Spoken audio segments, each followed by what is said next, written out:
অস্বাভাবিক তাপমাত্রা ও তাপপ্রবাহের কারণে চলতি বছরের হজের শুরু থেকে এ পর্যন্ত ৯২২ জন হজযাত্রীর মৃত্যু হয়েছে। এছাড়াও হজে গিয়ে নিখোঁজ রয়েছে বহু সংখ্যক মানুষ।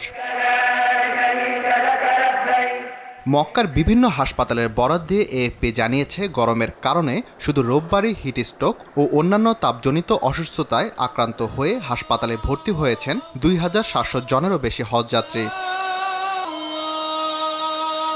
ওয়ালটন ফ্রিজ কিনে অনেকের মতো আপনিও হয়ে যেতে পারেন মিলেনিয়াল। সেরা পণ্যের সেরা অফার।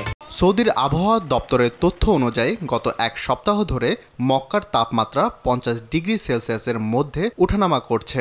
সোমবার মক্কার তাপমাত্রা ছিল ৫১.৮ ডিগ্রি সেলসিয়াস। মৃতদের অধিকাংশই মিশরের নাগরিক। মক্কার প্রশাসনের সূত্রে জানা গেছে, হজের শুরু থেকে এ পর্যন্ত অন্তত ৬০০ মিশরীয় হজযাত্রী মৃত্যু হয়েছে।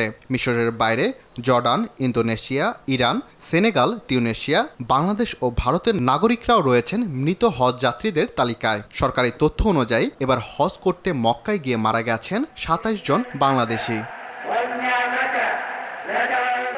যেসব হজযাত্রীদের মৃত্যু হয়েছে তাদের একটি বড় অংশই অবৈধভাবে সৌদিতে প্রবেশ করেছিলেন বলে জানিয়েছে দেশটির প্রশাসন। ফলে প্রখর তাপদাহ থেকে সুরক্ষা নিশ্চিতে হজযাত্রীদের জন্য যেসব সুবিধা ও পরিষেবা বরাদ্দ করেছে সৌদি সরকার, সেসব থেকে তারা বঞ্চিত ছিল।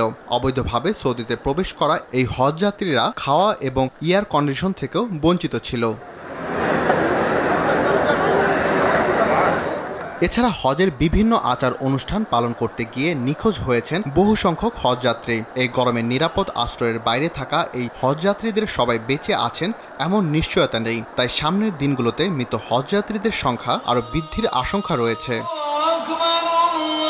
রাকিব হাসান, RTV।